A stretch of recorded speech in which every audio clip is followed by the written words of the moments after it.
I hope everyone enjoyed waking up early to watch that disaster class of a game from the US men's national team as we lost 2-0 to Japan in Dusseldorf, Germany.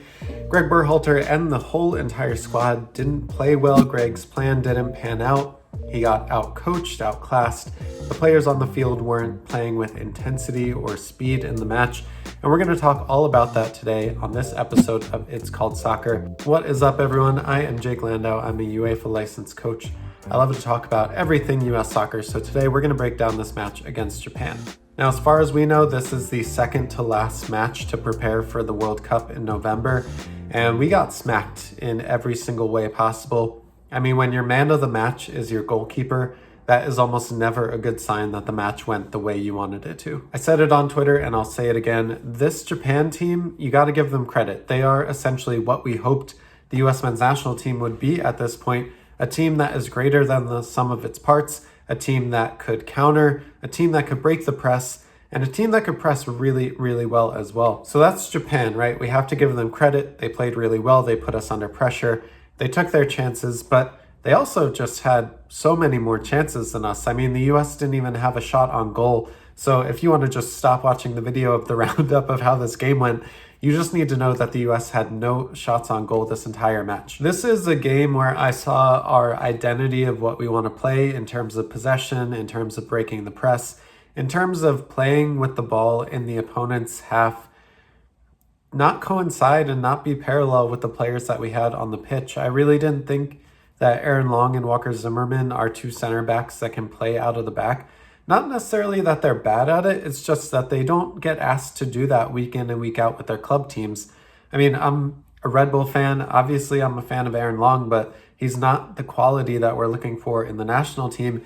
And to be honest, the New York Red Bulls, sometimes the games resemble pinball machines instead of soccer games. So it's really not a place and a club where you're looking to build out of the back and start that possession from deep in your own half. It's a great strategy, and we've seen it work for Greg in this team when our starting 11 is mostly healthy. And at the same time, we have 4 or 5 starters injured right now. While our depth is really nice, the Luca De La Torres of the world, the Malik Tillman, even Brendan Aronson could be a sub on this team. It's just not enough to fit a square peg into a round hole. It just doesn't fit with the personnel that you have.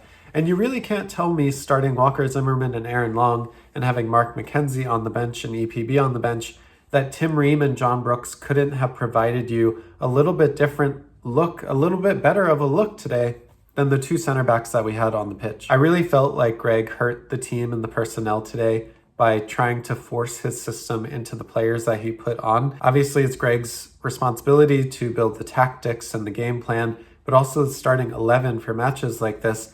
And I just thought those two things really didn't get along, and it really hurt the personnel that was on the pitch. You saw really just how exposed and how poor some of these players can be when trying to play in this possession-based system, and Japan did really well to break us in that press. This stat is actually unbelievable, and again, this just says so much about the game.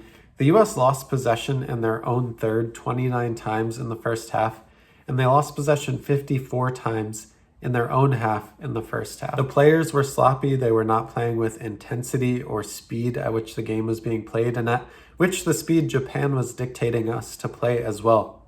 If this is a warm-up match, then we should have a wake-up call right now that this was not good enough, that the players didn't care enough on the pitch.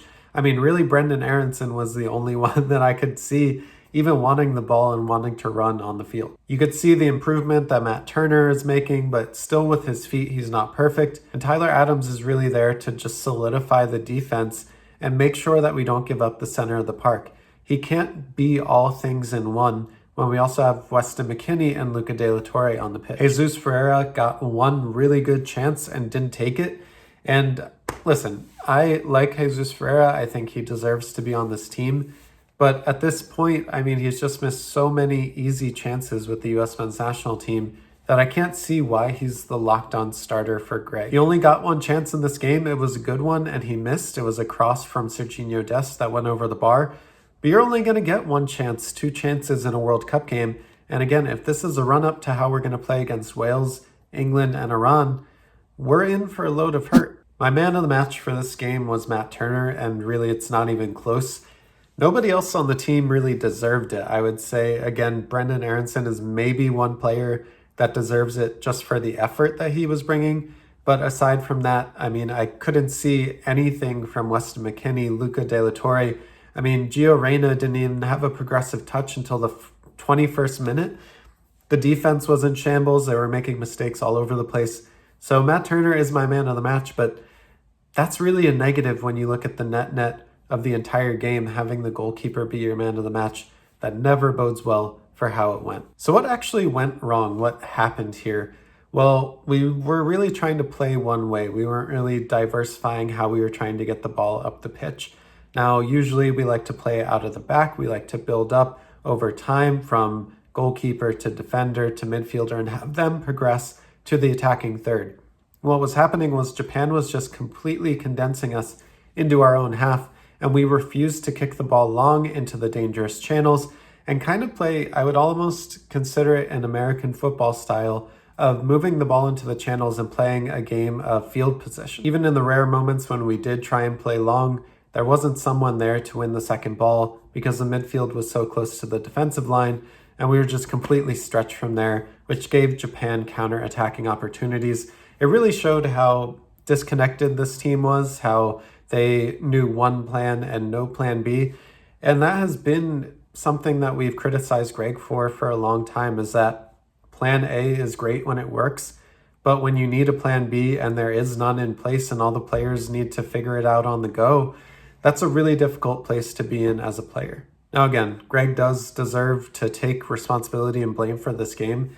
And at the same time, if I'm a player and I'm trying to win my place into this World Cup roster, I can only be dissatisfied and disappointed with my play today. Someone from Sam Vines, even Serginho Dest, Luca De La Torre, all of these names didn't do themselves any favors. And the players that won the most are going to be the ones that were on the bench, honestly. I think if Joe Scally goes out and plays really well against Saudi Arabia, he bumps up that depth chart just a little bit from where he is right now. Okay, so what do we need to fix? I really feel like this is going to be a continuation of the rest of this discussion. Is essentially we need to know what our plan B is. We need to be better in our plan A. We need to match stylistically and tactically the players that we're going to put on the field. And what I mean by that is if we're going to play Aaron Long and Walker Zimmerman at center backs, okay, we'll deal with it, that's fine. But don't try to build out of the back as your only attacking option. Maybe try and play long. Have Ricardo Pepi up there. Maybe call Jordan Pefok in, someone that can play hold up a little bit. Have speedy wingers that can get in behind. It will be interesting against Saudi Arabia because they too like to play a possession style game. They will be an opponent that we're not very familiar with. And if we're looking to go into the World Cup, we can't always be the instigator of what type of style and tactic we want to use. Sometimes we have to conform to the way our opponents are playing and play in a way that suits that game. What I want to see then from the Saudi Arabia game is making sure that the US can learn from these mistakes, can make a game plan that is better against a certain opponent instead of trying to always instigate their own plan into the game. The last thing I'll say, guys, again, is just we need to give Japan credit. This was an excellent team. It was well coached. The players had intensity and care. They went in for crunching tackles. It just felt like there were players on the US men's national team that knew their places were solidified on the World Cup roster and really didn't care to play this game. And while I understand that from, someone wanting to play in a World Cup, that being the dream scenario, you can't take your foot off the gas and just lollygag through this game because it is a preparation. This is the second to last game. Saudi Arabia and Spain in our next match is going to be the last game that this national team can play before the World Cup. So to all of my US fans watching this, just make sure that you take this for what it is. It's a friendly.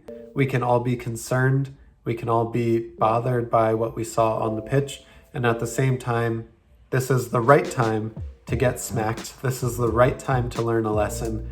And hopefully we do that with this team. With Greg Berhalter at the helm, someone who has shown himself to be less than flexible. We will see what happens on Tuesday against Saudi Arabia. I will see everyone next time on It's Called Soccer. Peace.